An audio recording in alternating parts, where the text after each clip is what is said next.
जनक ने कहा, हे प्रभु, पुरुष ज्ञान को कैसे प्राप्त होता है और मुक्ति कैसे होगी और वैराग्य कैसे प्राप्त होगा, यह मुझे कहिए। एतत् मम ब्रूहि प्रभु, मुझे समझाएं प्रभु। 12 साल के लड़के से सम्राट जनक का कहना है, प्रभु भगवान मुझे समझाएं। एतत् मम ब्रूहि, मुझे ना समझ को कुछ समझ दें, मुझे अज्ञानी को जगाएं। 3 प्रश्न पूछे। कथम ज्ञानम, कैसे होगा ज्ञान। साधारणता तो हम सोचेंगे कि ये भी कोई पूछने की बात है, किताबों में भरा पड़ा है। जनक भी जानता था किताबों में भरा पड़ा है वो ज्ञान नहीं, वो केवल ज्ञान की धूल है, राख है। ज्ञान की ज्योति जब जलती है तो पीछे राख छूट जाती है, राख इकट्ठी होती चली जाती, शास्त्र बन जाती। वेद राख है। कभी जलते हुए अंगारे थे, ऋषियों ने उन्हें अपनी आत्मा में जलाया था, फिर राख रह गए। फिर राख संयोजित की जाती, संग्रहित की जाती, सुव्यवस्थित की जाती। इससे जब आदमी मर जाता है तो हम उसकी राख इकट्ठी कर लेते हैं, उसको फूल कहते हैं। बड़े मजेदार लोग हैं जिंदगी में जिसको फूल नहीं कहा।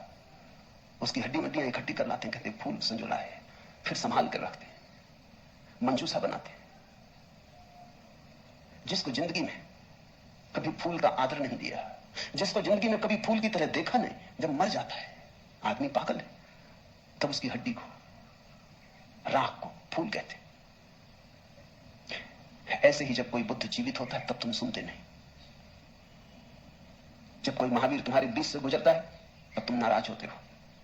लगता है यह आदमी तुम्हारे सपने तोड़ रहा है या तुम्हारी नींद में दखल डाल रहा है। ये कोई जगाने का वक्त है? अभी अभी तो सपना आना शुरू हुआ था, अभी अभी तो जरा जीतना शुरू किया था जिंदगी में, अभी अभी तो दांव ठीक लगने लगे थे, तीर ठीक ठीक जगह पड़ने लगा था और ये सज्जन आ गए। ये कहते सब आसार है। अभी अभी तो चुनाव जीते थे, पद पे पहुंचने का रास्ता बना था और ये महापुरुष आ गए। ये कहते हैं ये सब सपना है, इसमें कुछ सार नहीं, मौत आएगी सब छीन लेगी। छोड़ो भी, जब मौत आएगी तब देखेंगे, बीच में तो इस तरह की बातें मत उठाओ।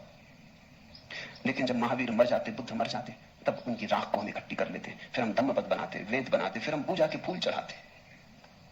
जनक भी जानता था कि शास्त्रों में सूचनाएं भरी पड़ी, लेकिन उसने पूछा कथम ज्ञानम, कैसे होगा ज्ञान। क्योंकि कितना भी जान लो ज्ञान तो होता ही नहीं।